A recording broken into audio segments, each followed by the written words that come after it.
Em, Selamat malam semua, bisa dengar saya nggak?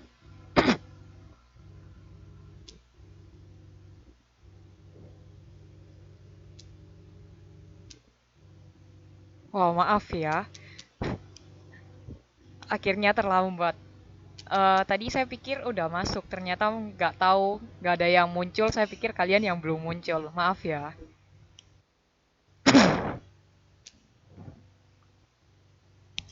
Oh ya, tapi jelas kan ini ya.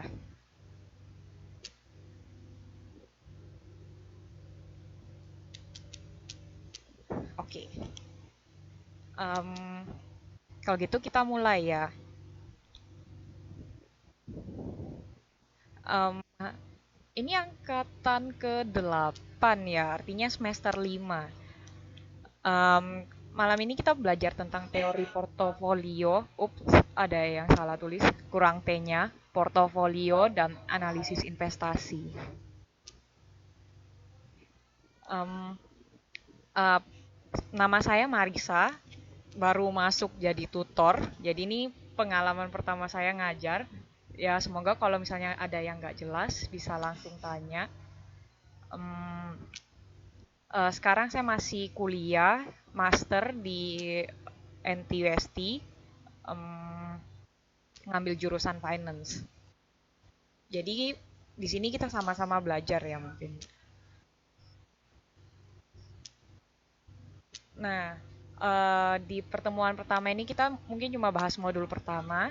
Modul pertama kita akan bahas konsep investasi dan pasar modal. Eh, ada yang udah pernah berinvestasi belum sebelumnya?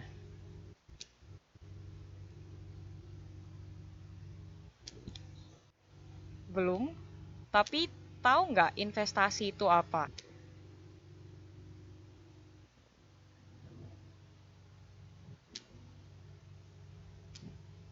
Ini baru mulai kok. Beli tanah itu termasuk investasi di properti. Jadi investasi itu kalau Myers ngomong ahli finance dulu itu ngomong kalau investasi adalah konsumsi yang ditunda dengan harapan konsumsi lebih besar di masa mendatang. Em,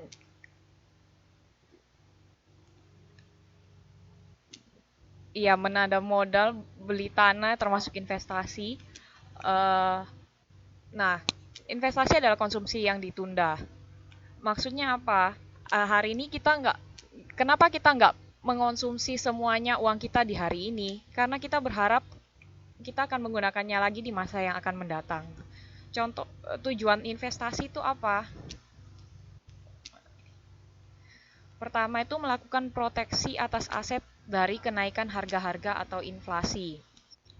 Karena kenapa kita perlu investasi? Karena besok-besok kita nggak tahu kalau misalnya harga bahan pokok, misalnya harga beras aja dari dulu sampai sekarang selalu naik. Harga tanah pun itu juga naik. Semua-muanya sekarang barang naik semakin ke depan. Terus adanya kenaikan konsumsi di masa mendatang. Semakin kita tua, biasanya pengeluaran kita juga makin besar. Soalnya, misalnya kita masih kuliah gini, pengeluarannya masih minim. Terus setelah berkeluarga, pengeluarannya bisa lebih besar. Soalnya punya anak, terus mesti bayar ini itu, mesti bayar pajak, mesti bayar konsumsi yang kita mau. Kita mau sesuatu juga makin besar. Terus adanya ketidakpastian pembayaran di masa mendatang. Ya ke depan kan kita nggak ada yang tahu ya akan terjadi apa. Misalnya kita sakit juga mau bayar rumah sakit itu juga nggak pasti. Kita besok-besok sakit apa enggak gitu. Jadi kita perlu investasi mulai dari sekarang. Eh, ada beberapa tahapan dan proses investasi. Pertama itu kita harus tahu tujuan investasi kita itu apa. Misalnya kita mau investasi buat nikah gitu. Jadi kita bisa tahu kita tuh maunya apa, investasi itu buat apa. Atau ada yang mau investasi misalnya buat eh, em, em, misalnya buat pendidikan, misalnya mau studi lebih lanjut, itu juga kita perlu hitung dari sekarang. Makanya yang kedua itu kita harus melakukan perhitungan ekspektasi pasar. Nah, kalau kita mau menghitung ekspektasi pasar, kita itu harus tahu instrumen investasi. Nah, nanti kita akan bahas di slide selanjutnya. Terus, pembangunan portofolio untuk investasi. Nah, karena kita udah tahu tujuan kita, kita sekarang mau membangun portofolio. Kita itu harus menaruh uang kita di mana. Kita harus mungkin kita harus beli tanah atau mungkin mau beli saham atau mungkin mau beli obligasi. Nah, itu semua kita harus rancang sebagaimana mungkin yang seefektif mungkin untuk dapat hasil yang maksimal untuk mencapai tujuan kita. Nah, setelah kita membangun portofolio, kita bisa melakukan evaluasi dan perhitungan kerja. Jadi kita mau review, bagus nggak, uh, udah bagus nggak portofolio kita? Kita udah mengambil tindakan yang betul atau enggak? Nah, contoh-contoh instrumen investasi itu ada rekening koran.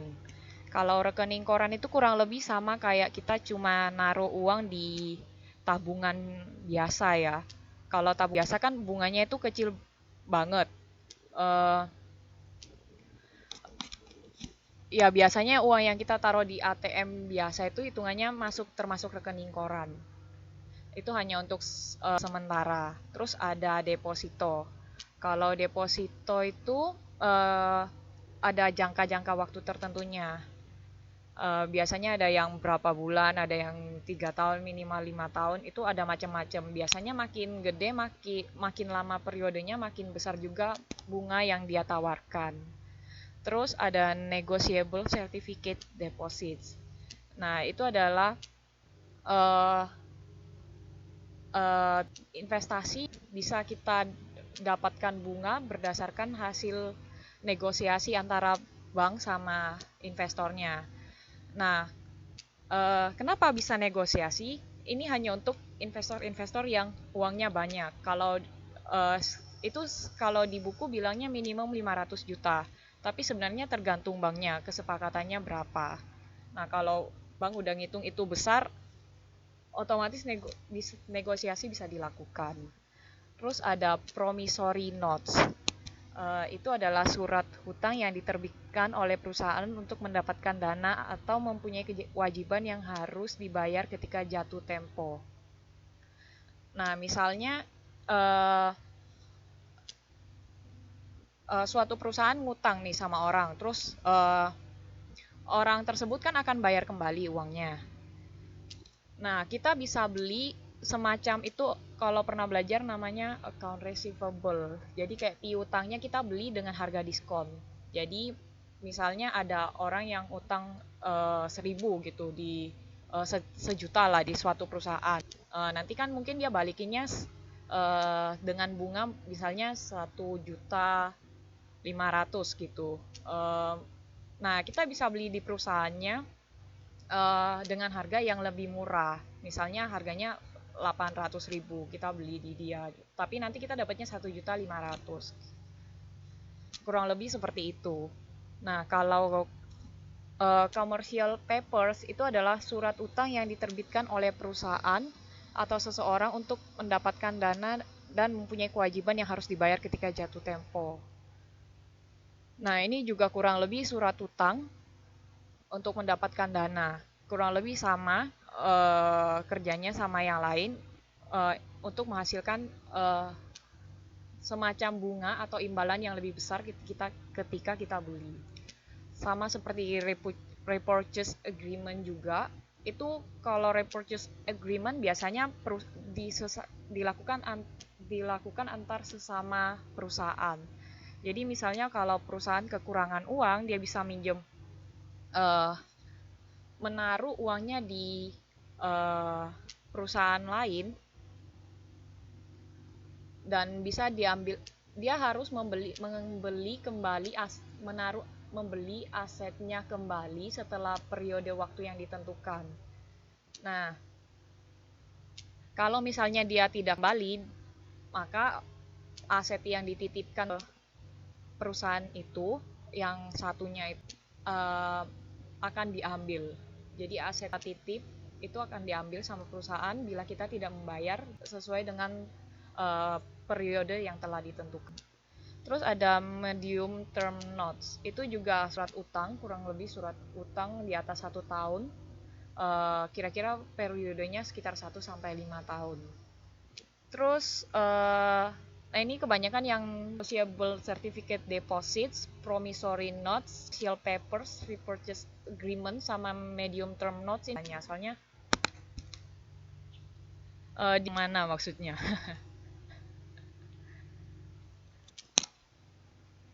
Pokoknya yang 1, 2, 3 yang tadi saya sebut itu memang jarang dipakai, soalnya itu biasa perusahaan antar perusahaan yang memang agak besar. Yang negotiable itu kayak yang minimal 500 juta emang untuk investor-investor besar. Nah, kalau misalnya iya, kurang lebih kayak dititip gitu, bukan digadein. Ya, bisa jadi ada batas waktu tertentu. Nah, kalau uh,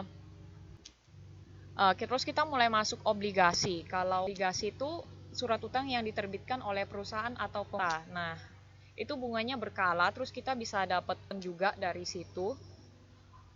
Kalau obligasi itu kita perseorangan, kalau jadi investor retail kayak saya atau kalian mau beli itu bisa bisa kurang lebih kalau misalnya obligasi dari pemerintah minjam uang kita, nanti kita dikasih kayak kupon, jadi semacam imbalannya gitu, sama terakhir baru dibalikin uangnya, jadi semacam kuponnya itu semacam bunganya mungkin. Nah itu bisa yang terbitin bisa perusahaan, bisa pemerintah juga. Nah kalau klik. Kalau waran itu kurang lebih seperti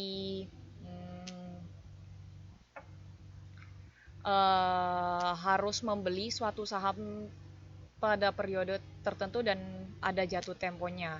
Itu kurang lebih mirip sama rights. Kalau rights itu kita udah punya saham, terus kita bisa diberi rights untuk membeli saham yang sama lagi di harga yang tertentu, dan itu juga ada periodenya. Ini memang agak sedikit ribet. Terus ada futures, itu kurang lebih seperti investasi yang bisa diperdagangkan di bursa. Pembeli berhak membeli atau menjual instrumen aset finansial atau komoditas pada harga tertentu dan periode tertentu. Terus ada forward. Forward itu kurang lebih ada kesepakatan antara dua pihak. Jadi misalnya melakukan transaksi jual beli aset finansial atau komoditas juga pada harga dan periode tertentu. Misalnya kalau biasanya yang paling sering sih tentang valuta asing ya. Misalnya kalau forward itu misalnya suatu saat antara sama perusahaan yang menjual barang tersebut, misalnya dia mau beli barang supply-nya itu menggunakan mata uang asing. Nah, forward ini oh ya, sudah saya rekam. Terima kasih sudah mengingatkan. Kalau forward ini dia mau kayak kontrak. Jadi misalnya antara perusahaan di Indonesia dan di Taiwan mau barang tertentu, mau menyuplai barang tertentu. Itu kan biasanya masalah di bagian kurs nuker uangnya kan. Forward ini gunanya kayak ngontrak nanti misalnya satu NT itu berapa rupiah, perjanjiannya misalnya untuk bulan depan supply saya mau beli untuk bulan depan, kursnya nanti kita ngitungnya satu NTD 400 rupiah, kurang lebih seperti itu. Terus ada swap. Swap juga itu kurang lebih kayak kesepakatan antara dua pihak atau melalui bank untuk mempertukarkan arus kas yang dimiliki masing-masing. Nah, kurang lebih sama juga, cuma mungkin ada perbedaan sedikit, hanya masalah tukar menukar, tapi selalu dengan kesepakatan antara dua pihak. Nah, itu kurang lebih instrumen investasi. Nah, di sini di buku nggak disebut ada. Oh, terus ada di sini saya lupa nulis ada saham juga. Kalau saham itu artinya kepemilikan atas perusahaan. Tidak perlu pakai jatuh tempo. Terus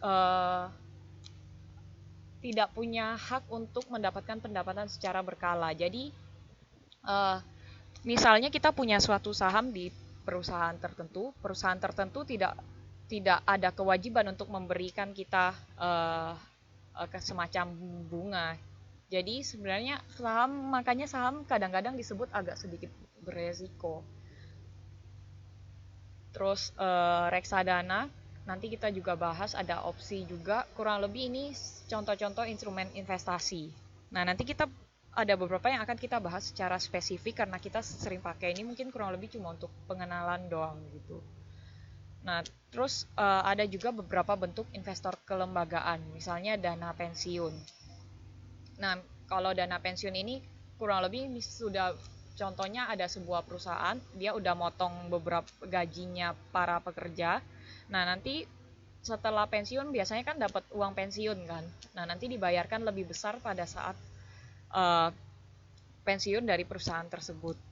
Nah, kalau itu biasanya uang yang telah dikumpulkan itu diinvestasikan sama lembaga dana pensiun ini. Nanti dibuatkan portofolio, dimasukkan investasi, tergantung pengelolanya mau dimasukin saham atau obligasi atau apapun, supaya dengan harapan kedepannya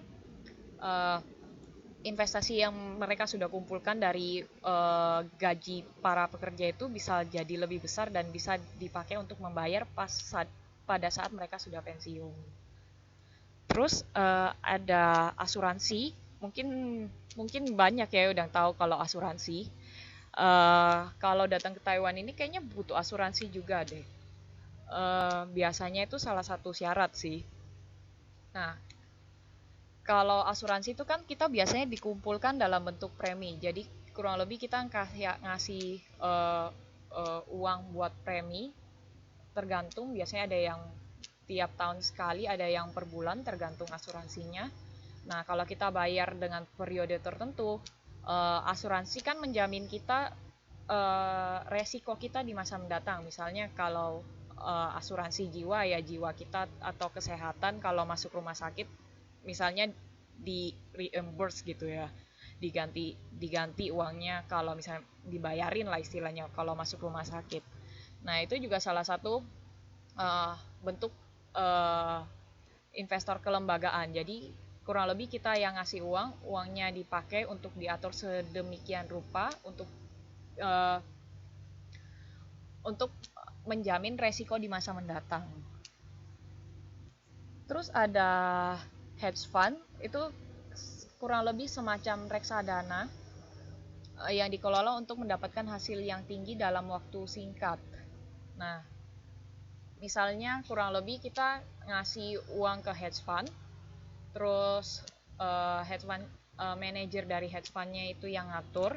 Nah, misalnya dia bisa menaruh uang kita pada investasi tertentu, mereka biasanya minta fee atau potongan diskon. Misalnya mereka mau dapat 10% kalau misalnya untung gitu. Untung nggak untung sebenarnya dia dapat sih.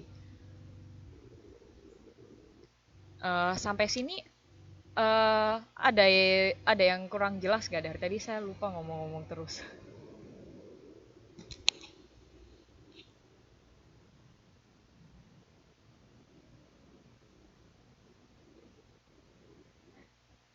Oh jelas ya, kalau nggak jelas tolong tanya ya. Soalnya kalau nggak mungkin saya lanjut terus. Terus ada uh, terus ada private equity. Nah, itu biasanya hanya untuk uh, uangnya dikumpulin hanya untuk diinvestasikan pada saham. Terus bedanya sama hedge fund, dia dananya maksimum 20% pada satu pihak. Maksudnya satu pihak itu mungkin satu perusahaan. Jadi nggak investasi pada misalnya satu saham saja. Itu maksimal 20% untuk satu saham. Kenapa biasanya dibatasi 20%? Itu buat terdiversifikasi.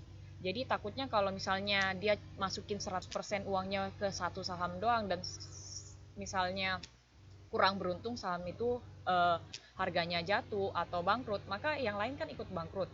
Jadi biasanya orang berusaha untuk membagi-bagi investasinya ke banyak saham. Jadi biar resikonya nggak setinggi kalau cuma investasi di satu saham.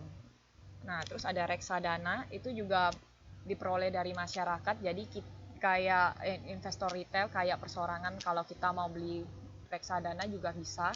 Nah, nanti uang yang kita investasikan itu akan dimasukkan ke instrumen efek serta dikelola oleh manajer investasi. Jadi biasanya kalau reksadana kita itu bisa milih manajer investasinya, bisa lihat historinya dia bisa kerjanya bagus apa enggak. Nah, biasanya kita milih. Nah, reksadana itu ada yang terbuka sama yang tertutup. Kalau terbuka itu dia itu bebas, kita bisa milih manajer investasi. Kalau tertutup itu kita diatur sama bursa. Nah, kalau di Indonesia bursanya itu Bursa Efek Indonesia. Jadi kurang lebih kalau tertutup itu kurang bagus, soalnya kurang liquid kalau orang bilang, karena kita nggak bebas jual belinya. Terus biasanya kalau sudah masuk bursa, biasanya ada biaya-biaya yang ditambahin waktu kita mau jual beli. Terus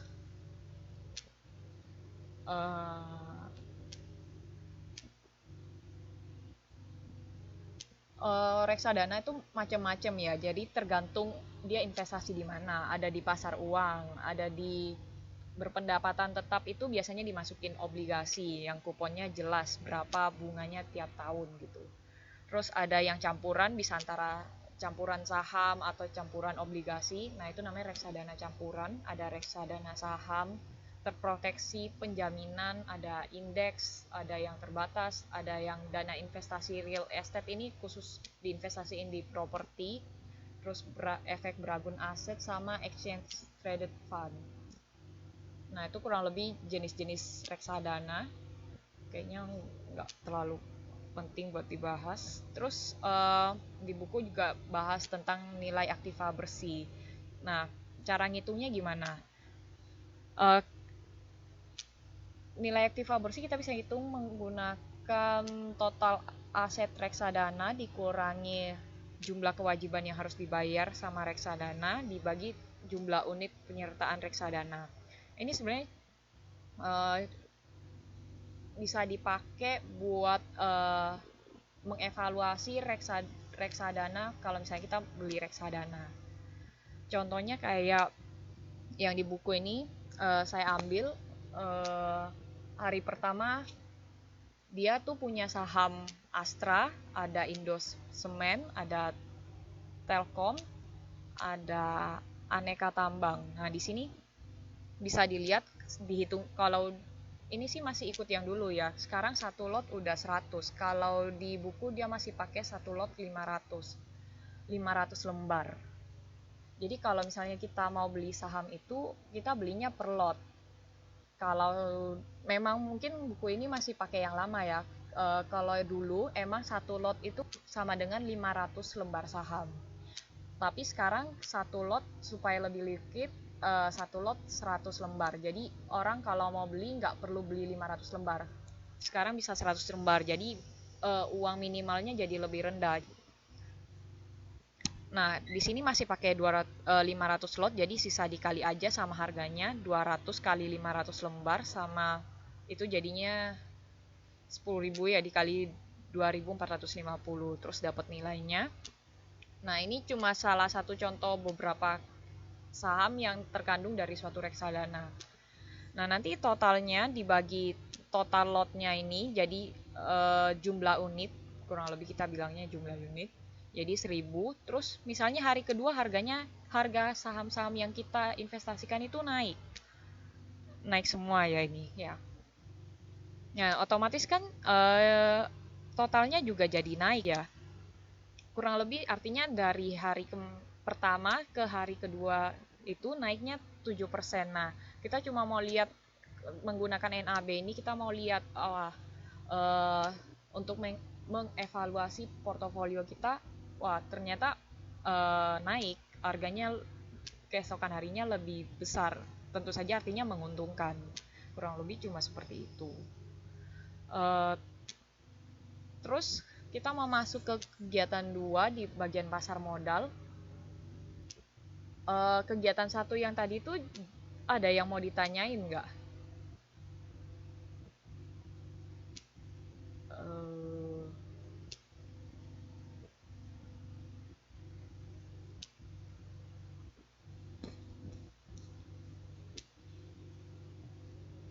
Apa ada yang mau ditanyain?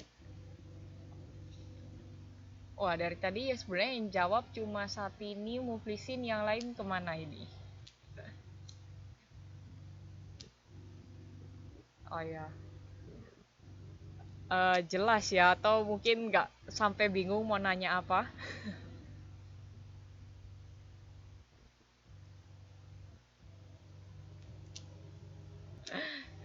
Ya, ya yang penting semoga ngerti ya. Kalau mungkin bisa dibaca lagi nanti bukunya. Kalau misalnya ada, misalnya buku terus baru nyadar mau nanya yang mana, nanti bisa messenger saya langsung aja.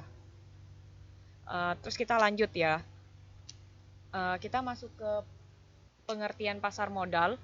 Jadi pasar modal secara umum diartikan sebagai suatu sistem keuangan yang terorganisasi. Termasuk di dalamnya adalah bank-bank komersial dan semua lembagaan di bidang keuangan serta keseluruhan surat-surat berharga. Intinya kurang lebih ya sistem modal itu adalah sistem keuangannya yang terorganisasi. Jadi tempatnya kita naruh modal, nah itu lepas di mana tempat transaksi itu juga pasar modal, transaksi jual beli. Nah, ada pasar. Pasar pertama biasa disebut pasar perdana atau primary market, atau kurang lebih itu biasa disebut IPO atau initial public offering. Jadi kalau misalnya saham pertama kali mau go public itu supaya sahamnya kepemilikannya bisa dimiliki sama orang-orang luar. Nah, itu disebut initial public offering. Nah, proses tersebut masuk ke primary market, artinya menawarkan saham yang sebelumnya tertutup ke keluar, itu disebut pasar perdana. Terus ada pasar kedua, biasanya kan saham yang sudah IPO sebelumnya sudah diperjualbelikan, nah itu biasanya diperjualbelikan di pasar kedua atau secondary market. Nah, tapi kalau kita mau jual beli saham nggak langsung, itu semua ada perantaranya. Nah, perantaranya itu adalah perusahaan sekuritas. Jadi kalau misalnya kita mau beli saham, nggak bisa langsung asal beli, datang ke perusahaannya beli, itu nggak bisa. Kita itu harus datang ke perusahaan sekuritas. Nah, nanti sama perusahaan sekuritasnya kita dapat, mereka itu dapat untungnya dari misalnya kita beli, mereka itu dapat komisi lah, kurang lebih sebutnya komisi.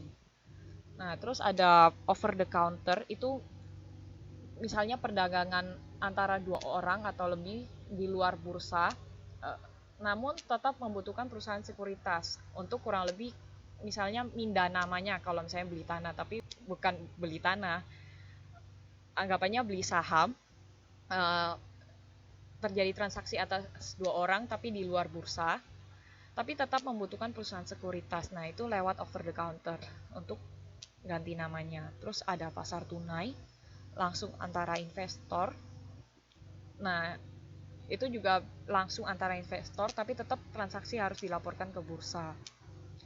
Terus ada pasar transaksi antar investor menggunakan teknologi informasi. Nah, ini tuh masih dikembangkan. Sekarang kan kalau misalnya mau beli saham, nggak udah ada aplikasinya, bisa lewat handphone, tek langsung beli. Nah, itu mungkin pasar transaksi antar investor menggunakan teknologi informasi. Nah, ini kita mau bahas lebih lanjut tentang initial public offering. Jadi ada, kalau misalnya perusahaan mau mau menjual kepemilikannya ke luar, itu ada syarat-syaratnya. Syarat yang pertama itu dia sudah harus beroperasi minimal 3 tahun. Nah, setelah itu perusahaan harus diaudit wajar tanpa syarat 2 tahun dan audit perusahaan 1 tahun. Kalau diaudit wajar tanpa syarat kan istilahnya kurang gitu. Kalau misalnya cuma diaudit wajar tanpa syarat. Kalau audit perusahaan harus 1 tahun. Terus net tangible asset atau aset yang terlihat itu harus 100 miliar minimal. Terus 100 juta saham atau 35% dari modal store dimiliki oleh pemegang saham minoritas. Sama jumlah pemegang saham minimal ada 100 pihak. Nah, itu syarat-syarat yang harus dilakukan kalau mau initial public offering. Tapi ini sih kurang lebih gambaran secara umum. Biasanya initial public offering tiap bursa, misalnya bursa di Indonesia atau bursa di Amerika, bursa di Malaysia, biasanya punya syarat dan ketentuan yang berbeda-beda, itu tergantung bursanya. Pelaksanaan transaksi. Ini kurang lebih saya capture kalau misalnya kita mau beli suatu saham. Contohnya kita mau beli, nah di situ nanti ada bid, ini harganya terakhir harga 15.450 per lembar. Nah, mau beli kan minimal tadi saya sebut 100 slot. Nah, di sini nanti ada bid sama offernya. Ini artinya orang ngantri buat beli, ini ngantri buat jual. Nah, kalau mau beli saham BCH di harga 15.450 itu bisa langsung beli. Tapi kalau mau beli di harga 15.425 ini masih harus ngantri. Sama berlaku kalau jual di 15.425 itu bisa jual langsung dengan volume segini karena ada yang sudah ngantri. Tapi kalau mau jual di harga 15.450 harus ngantri dulu ke 4.900 setelah 4.980 lot. Nah, di sini semua kurang lebih ini cuma mau ngeliatin kalau misalnya mau transaksi saham itu berdasarkan permintaan dan penawaran. Nah, nanti kalau misalnya ini dibeli, maka harga misalnya dibeli semua sampai harga 15.550, nah maka harga terakhirnya menjadi 15.550 dan itu yang buat naik permintaan sama penawaran. Kurang lebih seperti itu. Terus ada short selling. Maksudnya short selling itu suatu cara yang digunakan dalam penjualan saham di mana investor atau trader meminjam dana untuk menjual saham yang belum dimiliki dengan harga tinggi dengan harapan akan membeli kembali dan mengembalikan pinjaman saham ke pialangnya pada saat saham turun. Kurang lebih transaksinya itu seperti ini. Kalau kita beli saham, biasanya masuknya itu T+3 atau 3 hari setelah kita execute beli saham. Nah, kalau short selling ini mereka itu jual dulu, nanti baru beli. Misalnya dia itu yakin kalau harganya akan turun. Dia itu jual sahamnya dulu, padahal belum punya saham. Dia minjem dulu. Setelah dipinjam, dia jual. Nah, nanti kalau sudah terjual dan sudah jatuh tempo, dia baru beli sahamnya kembali. Nah, kurang lebih seperti itu. Jadi, kalau short selling, dia malah untung kalau harga sahamnya turun. Itu yang membedakan dengan transaksi biasa. Tapi kalau misalnya di Indonesia short selling ini udah dilarang ya. Soalnya biasanya banyak yang sengaja nurunin harga saham, malah nggak benar kalau melakukan short selling. Nah, ini contoh yang di buku, coba kita bahas sebentar. Ansaham melakukan perjanjian kepada Didik yang memiliki saham sebanyak 5 juta GCCO dengan harga saat ini 400 per saham. 2 hari berikutnya dividen GCCO akan dibagikan 5 per saham. Saham dipinjam selama 1 bulan dengan biaya pinjaman sebesar 2,5% dari nilai saham GCCO. 5 hari kemudian, Ansaham membeli saham pada harga 375 per saham. Nah, kalau misalnya mau dijabarkan satu-satu, dia minjem yang langsung jual padahal belum punya sahamnya itu harganya 400, dia belinya 5 juta, jadi kurang lebih dia punya 2 miliar di sini, 2000 juta. Terus ternyata dua hari berikutnya dividen dibagikan, dia gak dapet dong artinya. 5 juta uh, dengan harga 5, nah itu sekitar 25. Terus biaya pinjaman saham 2,5%, kan biaya pinjam sahamnya itu 50 juta, kan dia jual dengan tidak ada saham, istilahnya dipinjam sahamnya, jadi dia kena biaya pinjamnya itu 2,5%. Terus pada akhirnya pada hari keberapa itu 5 hari kemudian, pada hari kelima dia baru beli sahamnya di harga 375. Nah jadi pertama dia dapat uang dari hasil penjualannya itu sekitar 2 miliar, dikurangi, terus ternyata dia nggak dapat dividen karena dia udah jual 25 juta, terus dikurangi biaya pinjamannya 50 juta, terus dikurangi lagi waktu dia beli sahamnya 1 miliar 875 juta. Jadi pada akhirnya dia untungnya 50 juta dengan melakukan short selling. Nah dari sini ada yang mau ditanyain nggak?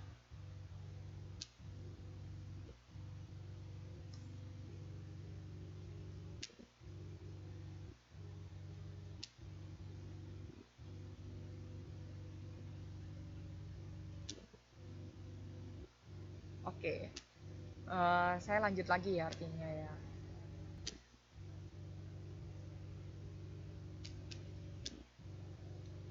Nah, terus ada margin trading. Nah, ini salah satu produk yang ditawarkan sekuritas untuk melakukan transaksi jauh lebih besar dari dana yang dimiliki. Jadi kurang lebih margin trading ini adalah produk untuk meminjam. Contohnya misalnya yang kayak di buku, modal awalnya kita deposit 25 juta. Tapi bisa dipakai untuk minjem beli saham itu 4 kali, tergantung perusahaan sekuritasnya. Misalnya contohnya dia ngasih margin trading limitnya itu sampai 4 kali modal awal. Artinya dengan modal awal 25 juta kita bisa membeli saham sampai dengan harganya 100 juta.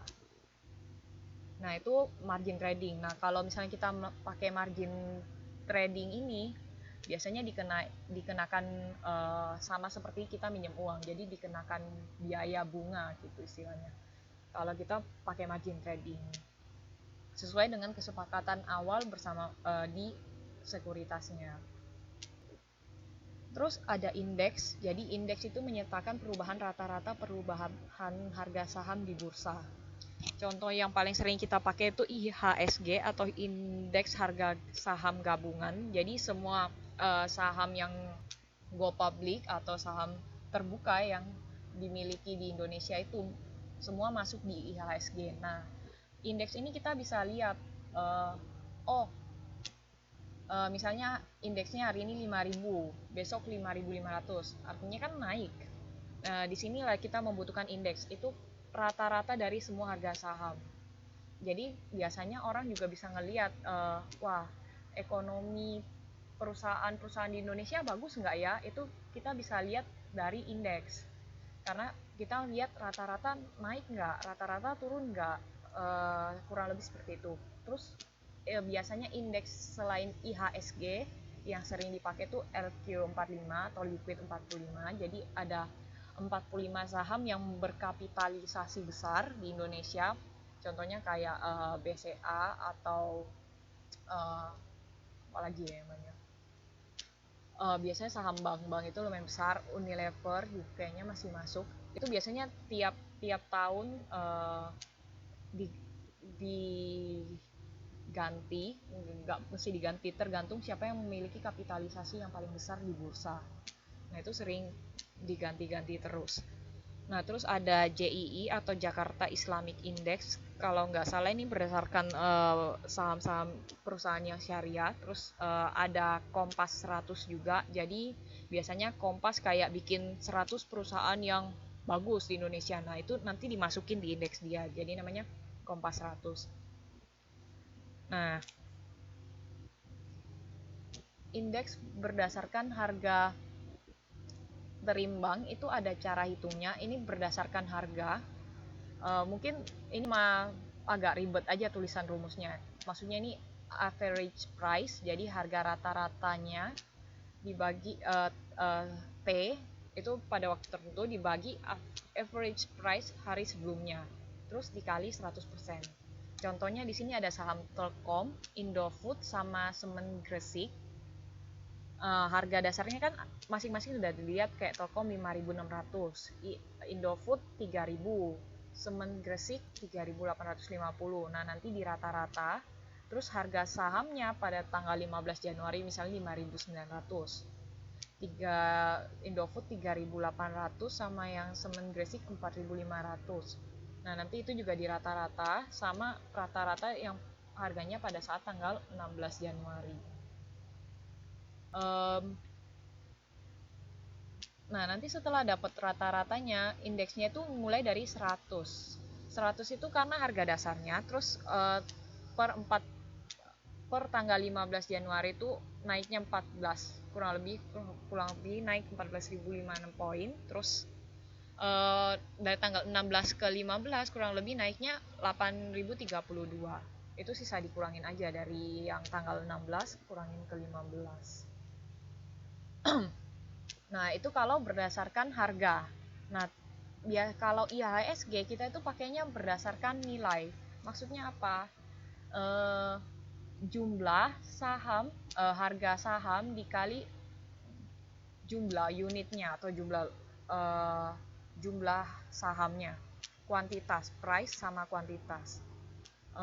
Ini juga terlihat ribet rumusnya, tapi sebenarnya gampang sekali. Ini cuma jumlah price kali kuantitas, sama hari-hari itu dikurangi hari sebelum, dibagi hari yang jumlah price sama kuantitas hari sebelumnya dikali 100%. Terus contohnya sama kayak tadi, cuma kali ini ditambahkan berapa jumlah sahamnya. Nah, nanti ini sisa dikali, contohnya ada 3 juta lembar saham dikali harga dasarnya 5.600. Nah, nanti kan kapitalisasinya atau nilainya jadinya 16.800.000.000. Terus misalnya harga saham pada tanggal 15 5.900. Nah, itu 5.900 sisa dikali sama share-nya lagi yang 3 juta itu buat dapat nilainya di sini. Sama kayak untuk tanggal 16 juga sama. Nah, itu nanti dijumlah yang tanggal 15, dijumlah yang tanggal 16, dijumlah yang pas buat harga dasarnya juga, itu kita udah bisa tahu indeksnya berapa. Nah, kalau dasarnya dasar yang kita jadikan dasar indeksnya itu di sini 100.000, maka di sini naik 14%, jadi bisa dapat 114.122 di sini. Di sini terus di sini 122,158. Nah, kurang lebih bisa ngerti ya.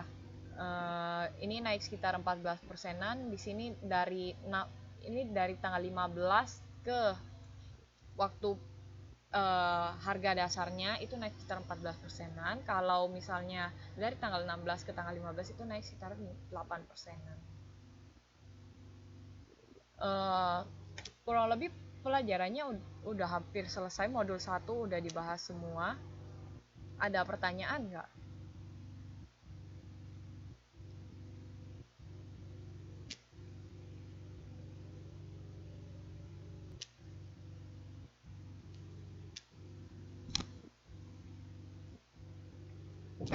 Atau mungkin ada yang mau ditanyakan tentang saham atau apa? Kebetulan memang kalau saya emang minornya bagian saham, jadi kurang lebih emang kalau mau tanya tentang saham saya bisa jawab lebih panjang banding tanya kalau misalnya mau tanya investasi yang lainnya.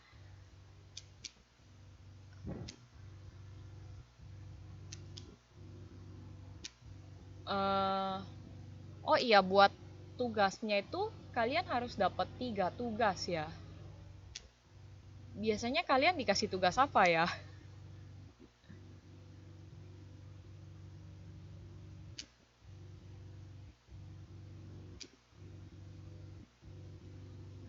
Ada ide kalian mau tugas dari buku atau misalnya saya cuma ngasih tugas ngerangkum modul 2 sama modul 3. Jadi kalian bisa mempersiapkan sebelumnya. Eh, Kalian bisa dikasih tugas dari buku atau kalian mau saya ngasih tugas bikin rangkuman aja biar kalian baca. Soalnya kalau kayaknya saya nggak kasih tugas bikin rangkuman, kalian nggak baca. Atau dari modul. Soalnya saya juga sebenarnya belum dapat modulnya, ini lihat online agak-agak gimana gitu. Kalian mau yang mana? Kalau kalau yang buku tunggu saya cari bentar mau tugas yang mana. Atau kalian mau ngerangkum, kalian boleh milih. Kalau saya sih mending kasih kalian buat ngerangkum aja ya, biar biar nggak repot, kalian langsung bisa sekalian baca, langsung belajar.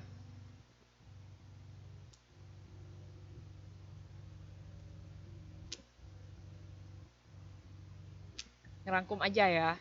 Um, Yaitu tugas pertamanya ngerangkum modul 2 sama 3, nggak usah panjang-panjang, asal tahu poin-poinnya. Terserah bisa diketik atau ditulis. Ya mau ditulis juga nggak apa-apa.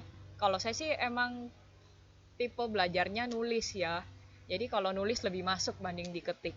Mau ditulis juga nggak apa-apa, mau diketik juga nggak masalah.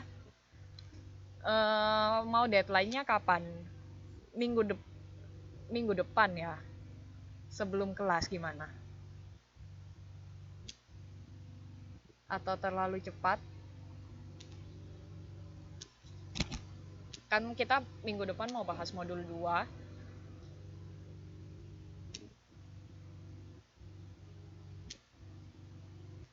Kirim ke email saya aja ya. Saya ketik.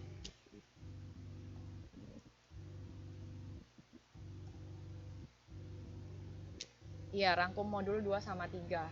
Nah, nanti kalau tepat waktu sama lengkap, nanti saya kasih nilai full. Kalau terlambat artinya saya kurang-kurangin gitu nilainya.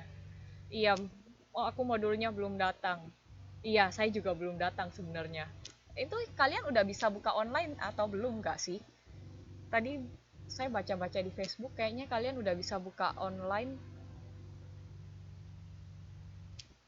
Soalnya modul saya juga belum datang, makanya nggak bisa. Oh, yang online belum bisa dibuka. uh,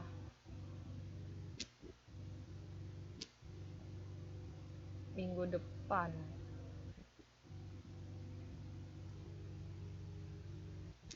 Hmm, atau mau kalian 2 sama 3 langsung tanggal 27 yang online. Ini kayaknya ada beberapa yang udah dapet, ada yang belum ya.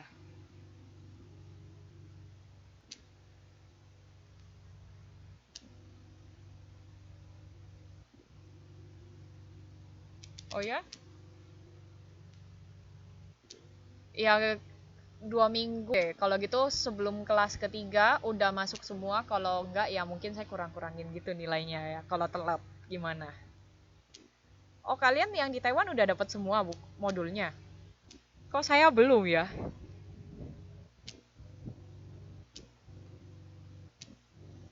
Oh ya, oke deh kalau gitu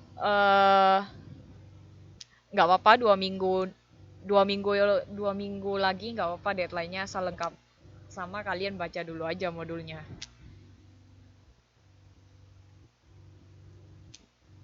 Iya, soalnya kemarin saya tanya yang koordinator bagian akademik katanya mungkin belum datang atau gimana. Kok saya belum terima ya? Modul 2 dan 3. Ini datang semua atau ini total satu kelas ada berapa orang ya?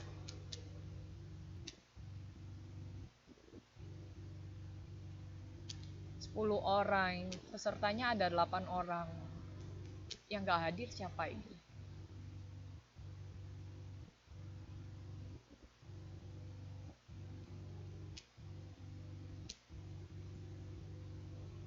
Hmm,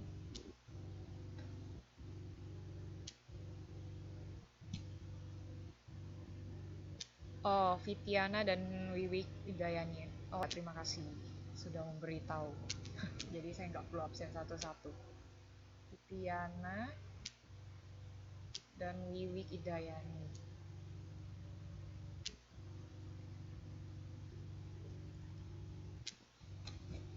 Em, terus oh ya, kan saya ngasih nilai artinya 50% dan sisanya lagi 50% dari UAS ya.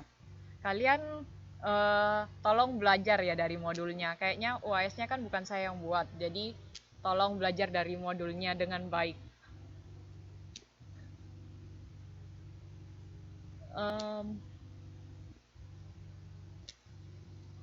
kurang lebih selesai sih hari ini. Ada yang ditanyakan lagi nggak? Soalnya kita selesainya ternyata cepet banget. Jadi buat nambah-nambah waktu dikit atau kalian semua udah capek,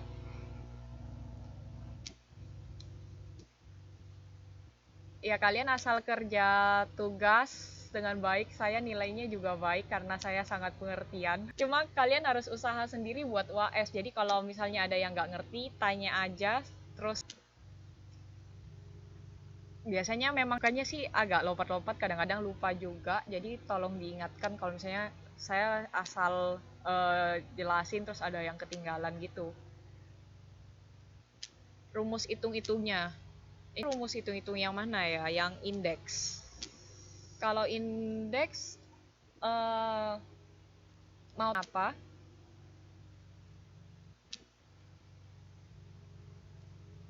Kalau indeks kan emang kelihatan agak ribet, tapi kalau satu dari ini kan jumlah saham yang beredar terus dikali harnya, nanti dapat nilainya. Nah, nanti nilainya cuma di rata-rata. Terus dibandingkan sama yang tanggal 15 kan pasti berubah tuh harga sahamnya. Nah, terus nanti semua di rata-rata dapat deh hasilnya. Eh ini 100 untuk menunjukkan 100%. Artinya itu dasarnya. Kalau misalnya nanti jadi 114,12%, artinya dari tanggal 15 Januari ke balik ke dasarnya itu udah naik 14,12%. Nah, sama kayak dari tanggal 16 ke 15. Dia udah naik 8% karena rata-ratanya kan di sini sudah 122,158. Nah, itu udah naik 22% dari yang 100% dari awalnya itu. Memang kalau dilihat yang rumusnya ini emang kelihatan serem sih, tapi kalau dihitung satu-satu enggak kok. Gimana? Udah mau selesai atau gimana? Ada yang ditanyakan lagi?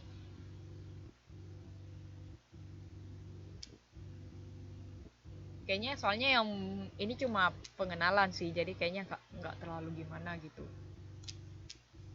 Terus terus ini uh, emang agak belakang-belakang agak ribet sih. Saya juga kadang-kadang waktu dulu masih belajar masih agak-agak sakit kepala gitu. Jadi udah ya, ini selesai. Jadi saya tutup ya. Em, kalau gitu jangan lupa kerja. Kalau kalau bisa udah dapat modulnya sebelum modul 2 tulis aja dulu rangkumannya. Nah, nanti kalau sebelum modul 3 baru nulis rangkuman tiganya. Jadi sisa. Jadi bisa tahu pas kita bahas. Kalau misalnya belum baca terus saya bahas kayaknya bahkan mau nanya apa juga nggak tahu. Gimana? Oke deh. Selamat malam ya semua. Selamat beristirahat. Semoga besok aktivitasnya lancar.